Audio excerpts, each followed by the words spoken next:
Yo guys, it's Badger here. Today it's gonna be another really short video. I found this frying pan yesterday and I thought I would share it because it was less than 10 bucks, which I thought was pretty impressive. And it is made quite nicely. We got this nice rubber material on the handle, so we have a nice grip and all that.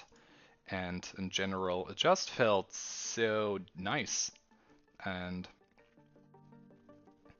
I'm pretty happy that I picked this up, and I think we can call it a day already, because after all, just one. But yeah, check it out yourself, and yeah, I think I called this day. So take care, you guys. Bye.